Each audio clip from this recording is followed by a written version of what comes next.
In this video, I want to talk about why I think it makes sense to install solar panels now, why I think Tesla is the best company to do that for you, and how you can do it without putting any money down. My name is Hugh, and I'm an Aussie living here in the States, and recently my wife and I purchased our first home. One of the first things we did was install solar panels. So I don't work for Tesla, even though I got the t-shirt when I went to their factory down in Fremont. I just think solar is a no-brainer, and I felt compelled to make this video to share with you all. If you're watching this video, I'm assuming that you're in the research phase of putting solar panels on your roof.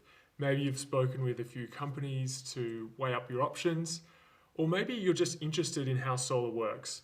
This video is for you. Climate change is happening right now, and the best way we can reverse the effects of climate change is by going from a fossil fuel-based economy to one based on renewable energy. Wind, water, and the sun are the best way we can do that. A bit weird to put a wind turbine in your backyard, same goes for a hydroelectric dam, but solar panels on your roof, too easy. It is so straightforward to put solar on your roof. And there's never been a better time. It's incredibly economic now and obviously also great for the planet. So in this video, I want to touch on 4 things. 1, the magic of silicon. 2, why I decided to go with Tesla. 3, what to expect during the installation process. And 4, how the numbers stack up. Let's get into it.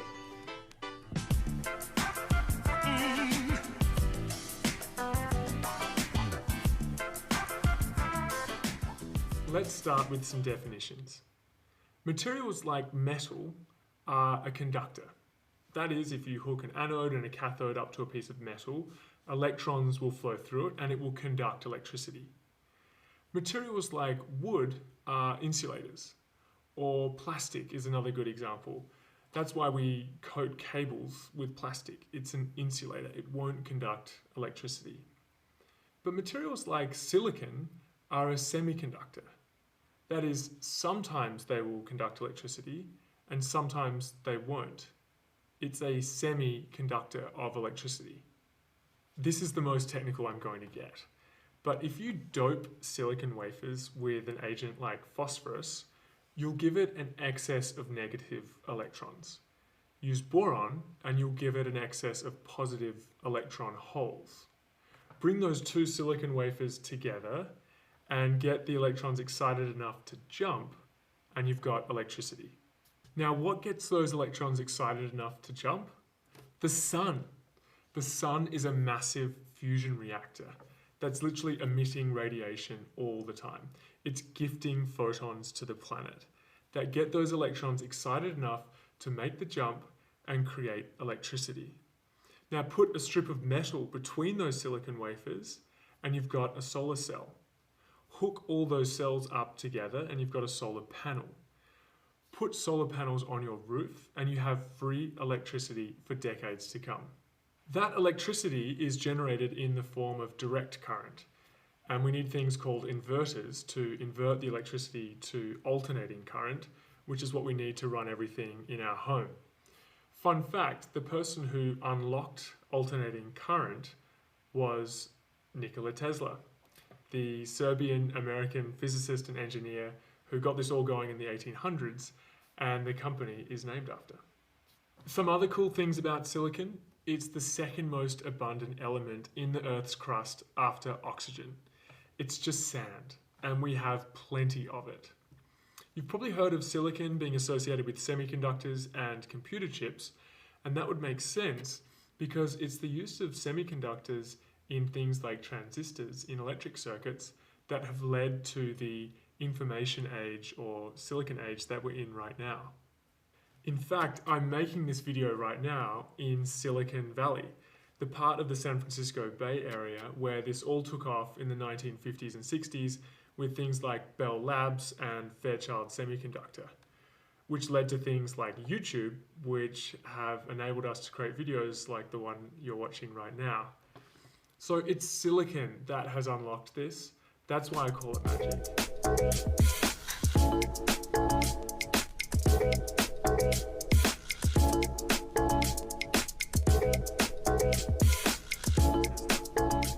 My advice on this topic is that it ultimately doesn't matter who you go with.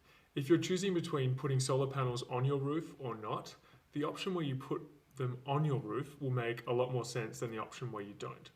It'll be better for the planet and better for your back pocket. But having said this, I chose Tesla for a few reasons.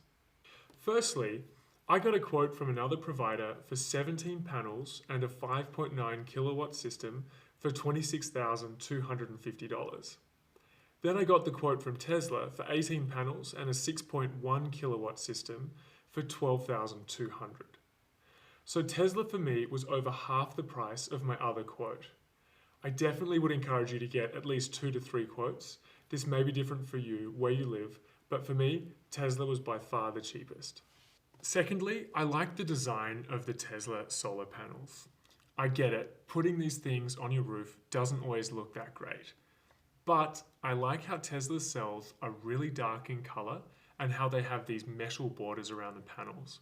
The borders make the panels look like they're suctioned onto your roof and they blend in more. Some companies have the shiny aluminium edges around the cells and they really stick out. I also think of Tesla as a tech company first that just happens to make energy and car products. So I'm backing in the Tesla software to go from what it is now, which is a pretty simple app, into an awesome mobile experience that helps you save even more money and get in tune with your energy generation and use. I think they'll do a better job with their software than the competition. Lastly, I think there's value in the Tesla brand. Not only in terms of increasing the resale value to your home, but also in terms of adding other Tesla products down the road, like the Powerwalls, or even if we're lucky, their cars. I see it being a bit like the power tools in your shed. Generally, you're a one brand kind of person. I like Ryobi tools, and I've got one Milwaukee product in my tool bag, and it just isn't compatible. It's got a different look and a different kind of battery. So I think there's something nice about committing to a brand that's worth a lot of money, is going to be around for a long time, and is just innovating like crazy, especially as long as Elon is running the show. I don't think there is a company with as exciting a product roadmap as Tesla.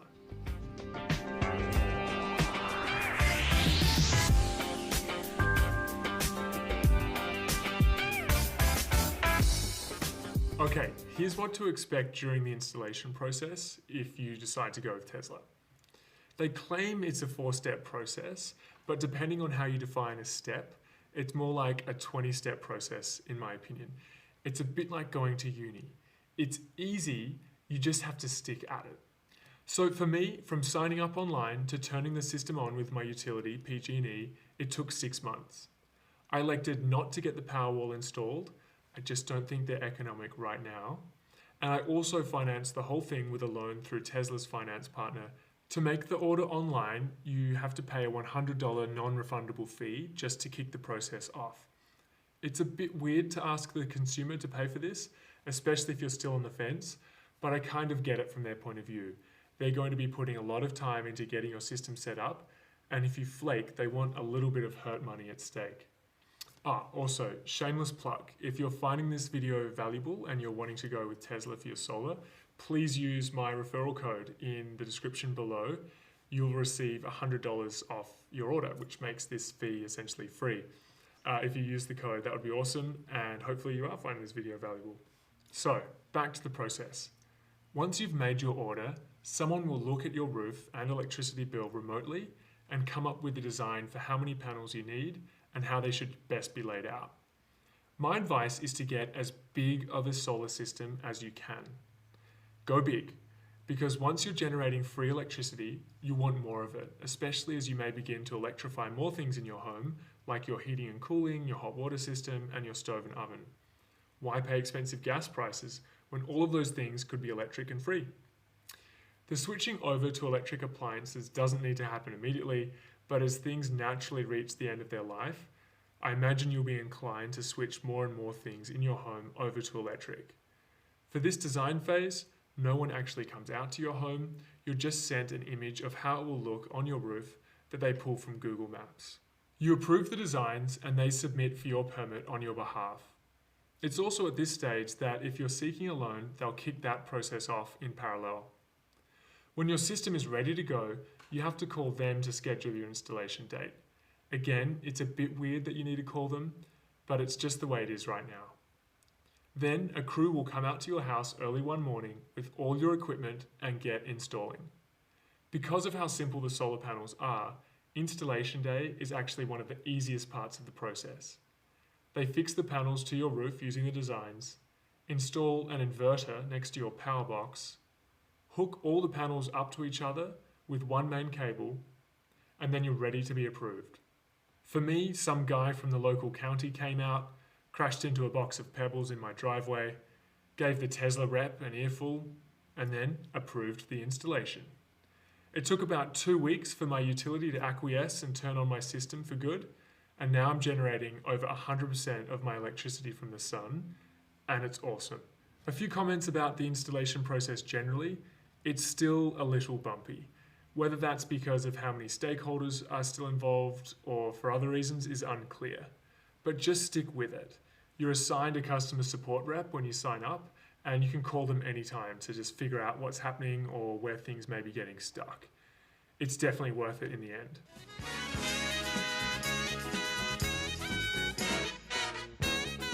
Let's talk about how the numbers stack up. Firstly, I'd encourage all of you to do some back of the envelope maths to help with your decision making. Just go to your utilities portal, download ideally a year's worth of bills, and you can pull out how much you're spending each month and how much electricity you're using in kilowatt hours. Putting it in a simple Google sheet like this helps get a better understanding, in my opinion. For me, this is what my energy bills were looking like in the lead up to solar. I was spending on average $208 a month on electricity and $129 a month on gas. Note, this data is for the Northern Hemisphere, where these months cover spring and winter. Unfortunately, I didn't have this data for a whole year, and winter and summer data will vary a lot, but you still get a really good idea with 7 months worth of data. I had my solar system turned on by the utility in early April. Immediately, my electricity bill went from averaging $208 to $21. But this data doesn't include my loan repayments. Also, the reason it's not zero is because you still have to pay fees to the utility for being connected to the grid. If we now include the $99 a month I need to pay the lender to pay off the principal on the loan with interest, it brings my average electricity bill up to $120. I'm now saving $88 a month on my bill, or a 42% saving. And again, I'm servicing a loan at 4.99% interest and didn't need to put $1 down to do so. And I'm saving 42% on my electricity bill. It's awesome. What's more, my system is generating more electricity than I use. My utility has net energy metering, so the excess energy builds up in my account as credits, which I can use at times when the solar panels aren't generating enough power, like at night, or during the winter months when those electrons aren't as excited to make the jump. I've built up $33 in credits so far in my first 2 months. Headline message here. In the first 2 months, I've saved roughly $166. Or another way of saying that, if I didn't go through the process of installing solar, I would have paid an extra $166 to my utility only to power my home with fossil fuels. I get it, this 2-month analysis isn't the best, but there are plenty of 2-year reviews of Tesla Solar on YouTube if you want to see what longer time horizons look like compared to mine. This data shows my monthly electricity usage in kilowatt hours compared to my generation since the panels were installed. I consume on average 600 kilowatt hours a month, and now thanks to the panels, I generate on average 920 kilowatt hours a month. I said earlier to get as large a system on your roof as you can because it's this surplus electricity that I want to put to better use by converting my gas appliances to electric. I have spent over $1,000 on gas in 7 months. Most of that goes towards our gas furnace for heating in the winter, but you can see the appeal of going electric over time and removing this cost altogether. The last thing I'll say about the numbers is that you can access your generation data through the Tesla mobile app. If you go with the Powerwall 2, you can see your usage data as well. I access my usage data from my utility. If your inverter is made by Tesla, you can access the data wirelessly. If your inverter is not made by Tesla, like mine, they give you a gateway to hook up through an Ethernet cable, which was pretty straightforward. The mobile app is pretty simple, but it gives you real-time analytics of how much electricity your system is generating. It's oddly satisfying to look at this throughout the day and know you have a mini solar farm up there working hard for you under the sun. As I said earlier, this app can only get better from here. Just recently, they added a feature where you can see the solar value from your system, where they take the real electricity prices from your utility and compare it to how much electricity you generated, and therefore saved, and bundle this figure up for you. I'm on track to save over $2,000 this year according to their projections, so my payback period is 5 to 6 years, which is pretty good, I reckon. For me, the numbers have stacked up. It's been an economic no-brainer, and I hope this is the case for you too, based on where you live.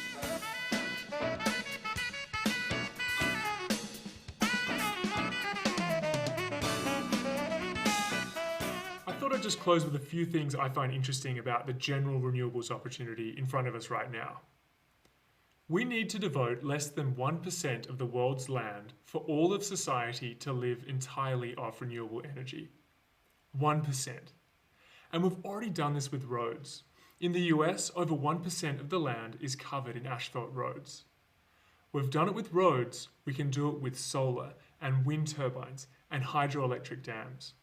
By putting solar panels on existing roofs, we're using that land for multiple purposes, which is great. A common question I get from my friends on this topic is, yeah, great, but can solar work for me in insert place with cold winters?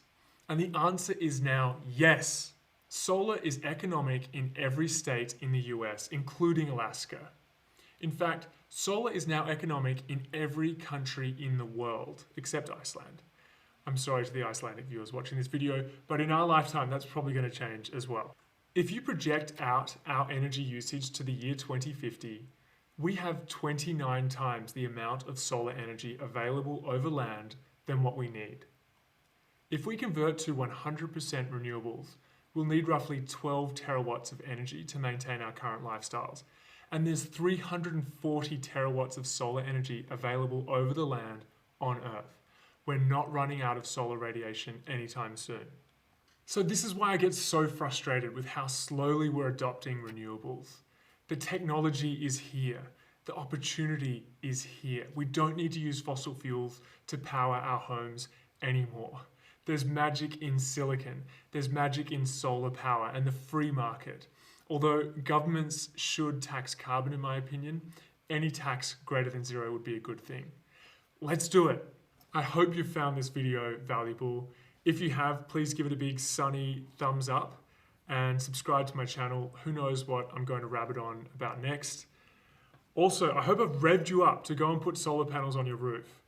Go and do your sums, speak to a few companies to get quotes, it's free. And if you want to go with Tesla, just use that link in the description. You can kick off the process immediately, right now. What are you waiting for? With that, thank you very much and hooroo.